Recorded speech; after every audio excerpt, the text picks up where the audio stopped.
WedgeCast. We are sitting here with the Shannon Burkel, the Executive Vice President of Staffing Solutions for Axios HR in West Michigan.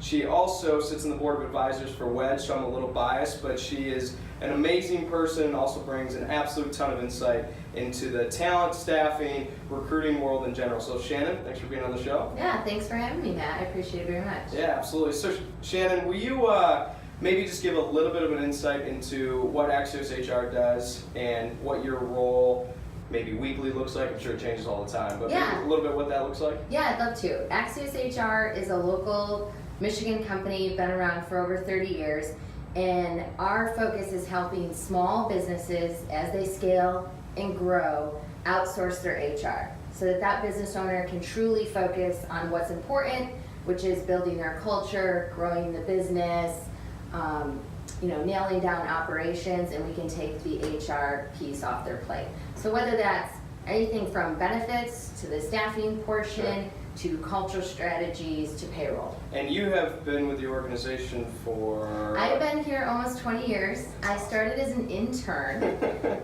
leading an HR you keep that on a internship. business card, just intern? Yeah, intern. Yeah. Kind of learned all aspects of the business, really. I've been very fortunate. So grew up more in the recruiting and staffing world. I have an HR degree, so dabbled in HR here as well, and then currently heading up all of our staffing solutions, and then went back, got my master's in marketing, and so now I'm also head of sales and marketing. So I've had a great journey here. Yes. That's so cool. So you've been around this industry for a little bit of time. So what are you seeing in the let's say the talent acquisition and the just job seeking trend in general? What are you seeing that might be new of the last 6 months to a year per se? Yeah, absolutely. I think the first thing I would say is if I think back when I got into recruiting 20 years ago, everything was slower. Everything was done on paper, right? Yeah. I always tell a story where I literally was carrying around a box of employee files from like client to client, plant to plant. That's the intern title. Right, that's intern. Looking through to see, let's call Tom. He seems to be qualified for this role. Yeah.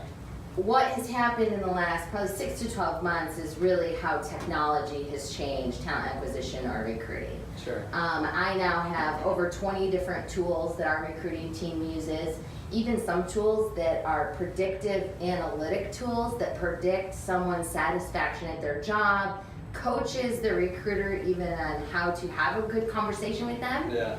It's amazing the art behind that. Yeah, it's all about recruiting passive talent right now, given that the talent market is so tight. So yeah, and you guys probably have to deal with the unemployment being as low as it possibly is. Absolutely. That's probably a huge... Absolutely. In my 20 years, it has not been this low.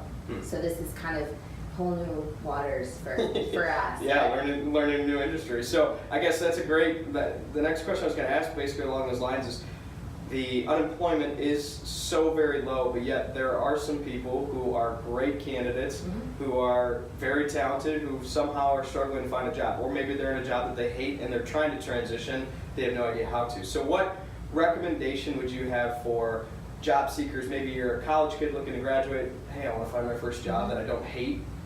What recommendations do you have for job seekers? Yeah, first I would say figure out how to stand out.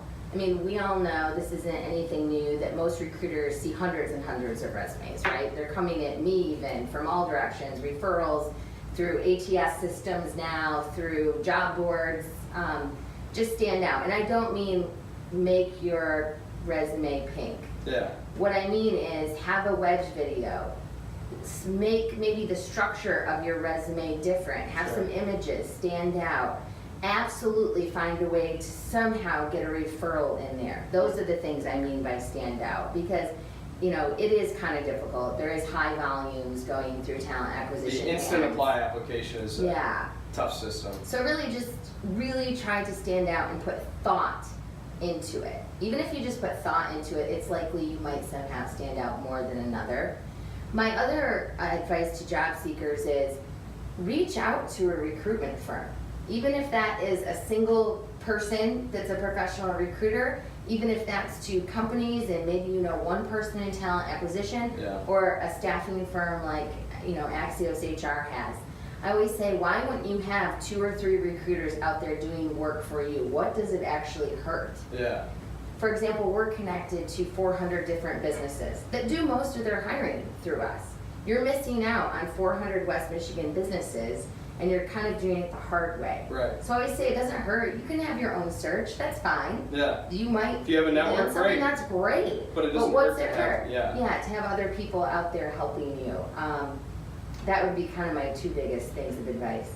So question on that, from what I've seen, and I know very little, but it seems like the recruitment model is more readily acceptable for people who are a few steps into their career. Mhm. It doesn't seem like the average college student who's graduating knows anything about that, or maybe has a stigma that's not reasonable. So can you maybe, is that true? Would you guys say that's true as well, or is there sort of a shift coming down age a little bit to bring recruiting to college students and transition as well? Too? Yeah, I think there still is a little bit of a stigma. Yeah. I mean, I feel that. I spent a lot of time on Grand Valley or Ferris or MSU campuses, and I see that a little bit.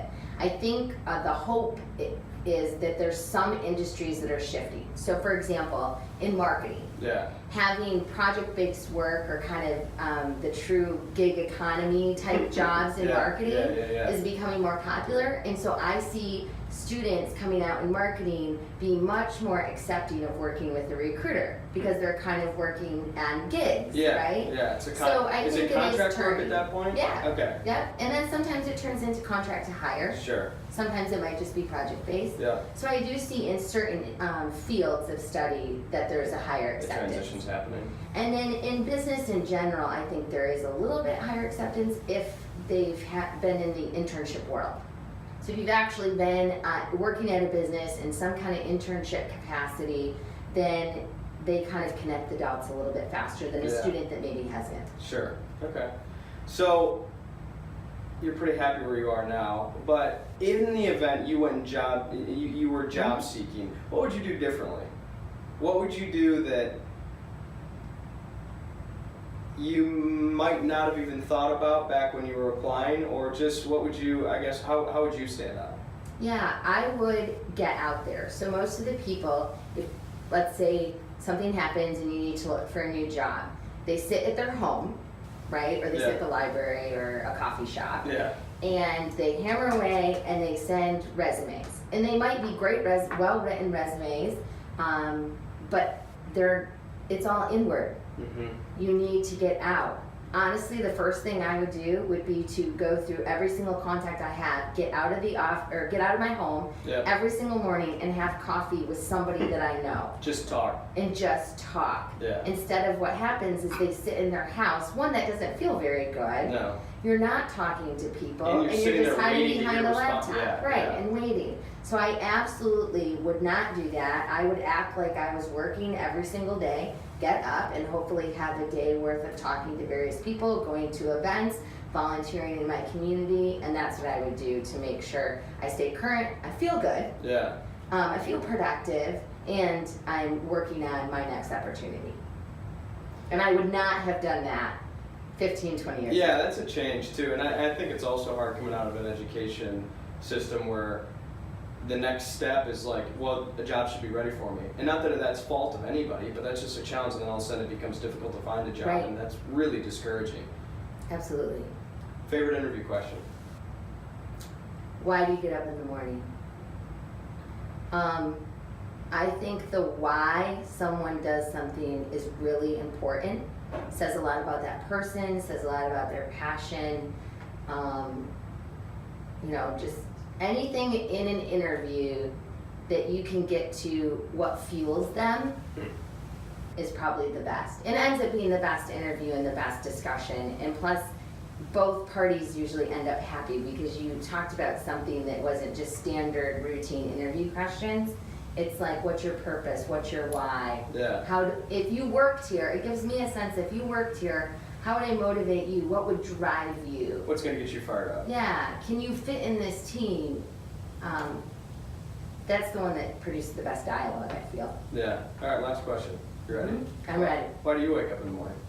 I wake up in the morning, honestly, because I like to know that I'm helping the people of West Michigan. Hmm. So to me, how it started in my career, why I got up in the morning, is because every single day I was getting someone a job. Someone that maybe had been on unemployment or didn't think that their skills were enough, or just graduated and has been living in their parents' basement and will give anything for that opportunity to move out, right? Yeah. And so just giving people that opportunity for employment is my ultimate why. Get you fired up. Mm-hmm. And then we all know that people that feel good about themselves can support their families, are being productive in whatever their work life is, whatever job that is, ultimately end up contributing to the community and just make West Michigan a great place. Do the same thing to other people as well. Yep. It's awesome. Love it. Well, Shannon, it's great as always. Yes. Thank you for being on the show. I appreciate it.